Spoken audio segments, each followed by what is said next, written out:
Awal perjalanan. Hiruk-pikuk ibu kota terasa begitu khas di negeri ini. Bising knalpot bernyanyi memenuhi gendang telinga setiap jiwa.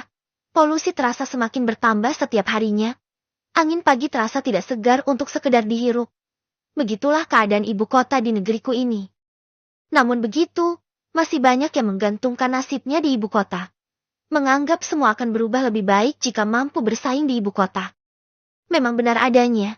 Ada yang mampu menaklukkan ibu kota hingga dipandang sukses oleh sebagian orang.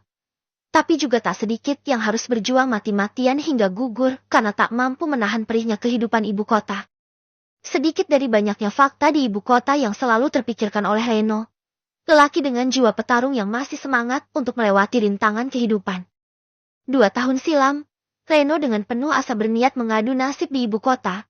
Seperti pada umumnya orang pedesaan. Dia menganggap ibu kota sebagai tonggak keberhasilan. Dengan penuh tekad dan keyakinan, dia memutuskan untuk berangkat dari Padang ke Jakarta hanya untuk merubah nasibnya yang kurang baik. Bu, izinkan aku pergi ke Jakarta. Dengan lirih Reno meminta izin pada ibunya. Bukankah di kampung sama saja, nak? Di sini juga kau sudah bekerja di ladang sawit. Ibu khawatir jika kau pergi jauh ke ibu kota. Siapa nanti yang akan merawatmu jika sakit? Jawab ibu Reno dengan permintaan anaknya. Aku ini sudah besar, Bu. Aku tak akan berkembang jika masih harus di sini. Izinkan akulah, Bu. Kelak akan kuangkat derajat keluarga ini jika aku sukses. Lihatlah, banyak menteri dan pejabat yang sukses di ibu kota lahir dari tanah Padang. Yang penting, ibu doakan saja aku dari sini. Pinta Reno dengan penuh harap supaya diberikan izin oleh ibunya. Dengan menatap kedua mata Reno, ibunya menghela nafas cukup panjang. Terdiam dengan penuh makna dan matanya mulai sayu berkaca-kaca mendengar permintaan anaknya. Wajar saja, seorang ibu tentu tak ingin berpisah jauh dari anaknya. Harta dan kekayaan tak mampu menggantikan kecintaan ibu pada anaknya. Namun begitu, ibu Reno tak ingin membuat anaknya gagal dalam impiannya. Tak mau membuat Reno kecewa dengan keputusannya. Reno dan ibunya adalah satu-satunya keluarga di desa yang miskin. Ayah Reno meninggal saat Reno masih berumur 2 tahun. Saat kecil, di waktu teman-temannya asik bermain, Reno harus berjuang membantu ibunya mencari nafkah, menajajakan lauk pauk, bertani, hingga menjadi buruh angkut di ladang sawit. Kau boleh berangkat, gapailah keinginanmu. Dan jangan berubah dari Reno yang sekarang. Jawab singkat ibunya. Terima kasih, Bu. Doakan aku sukses dan berhasil dengan impianku. Jawab Reno pada ibunya. Malam hari di pedesaan Tanah Padang serasa riuh tak seperti malam biasanya.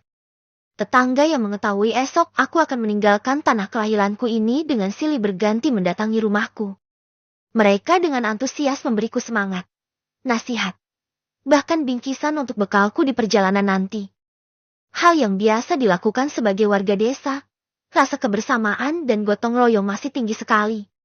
Sungguh aku tak terasa mengantuk malam ini. Kupersiapkan apa yang seharusnya aku bawa esok untuk bertarung di tanah orang. Sebenarnya ibuku sudah menyuruhku istirahat. Ia akan mempersiapkan barang bawaanku, namun aku sendiri yang menginginkan untuk mempersiapkan barang bawaanku sendiri. Lewat tengah malam, selepas barang yang akan aku bawa sudah masuk semua ke dalam tas besar dan tetanggaku yang mulai pulang satu persatu. Kedua mataku tak ada tanda mengantuk sama sekali. Aku mencoba merebahkan tubuhku di ranjang kamar, bergulir ke kanan dan kiri namun masih tak bisa tidur. Kubuka pintu depan dan berjalan di teras depan menghirup udara sejuk yang sebentar lagi akan kutinggalkan. Kuamati lampu-lampu di teras milik tetanggaku yang sudah gelap. Pertanda bahwa mereka sudah bergelut dengan alam mimpi. Hampir setengah jam aku mondar-mandir di depan, hingga ibu akhirnya berbicara di belakangku. Nak, istirahatlah. Esok kau akan melakukan perjalanan jauh. Pasti akan terasa penat di perjalanan. Ucap ibu padaku. Ibu mengagetkanku saja, sontak Reno kaget dengan keberadaan ibunya yang tiba-tiba di belakangnya. Baik, Bu. Lagian ini sudah tengah malam. Di sini juga sudah mulai dingin. Malam yang sunyi terpecahkan dengan suara azan yang menggema dari corong speaker musyola dekat rumah Reno. Seperti hari-hari biasa, Reno dan ibunya selalu bangun awal waktu untuk menunaikan jamaah ibadah sholat subuh di mushola. Mushola tempat Reno dan ibunya beribadah selalu ramai dengan jamaah. Baik orang tua, remaja, dan juga anak-anak. Terlebih jika Ramadan tiba, mushola hampir tidak menampung jamaah.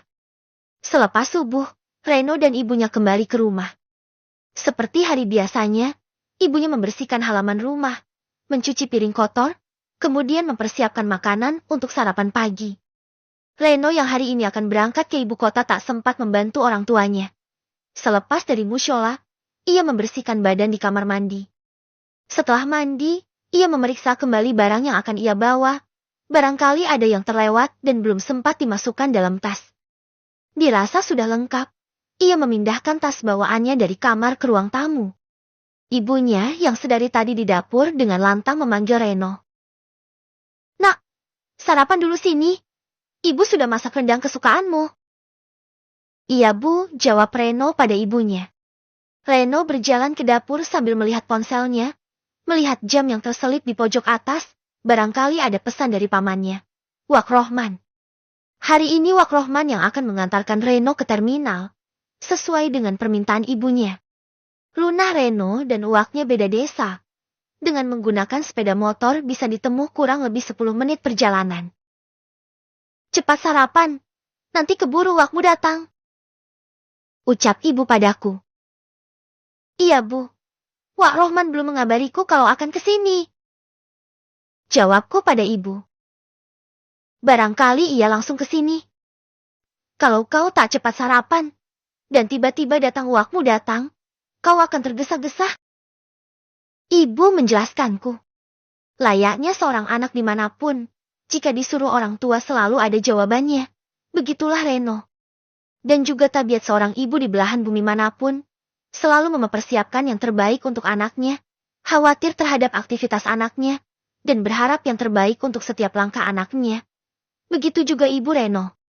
Setelah sarapan, Reno dan ibunya duduk di ruang tamu menunggu kedatangan Wak Rohman. Belum lama Reno dan ibunya di ruang tamu. Terlihat Wak Rohman dengan mengendarai sepeda motor bebeknya belok ke halaman rumah Reno. Reno yang dalam benaknya sudah membara ingin menapakkan kaki di ibu kota terlihat bersemangat dengan kedatangan Uaknya. Matanya berbinar, dan ekspresi tubuh bak pejuang yang akan terjun di medan peperangan. Di sisi lain, ibunya tanpa terasa meneteskan air mata yang membasahi pipi. Raut wajah yang sedih sambil memandang anaknya yang sebentar lagi akan meninggalkannya. Suasana dari dua sisi terpecahkan dengan Wak Rohman yang masuk ke rumah Reno.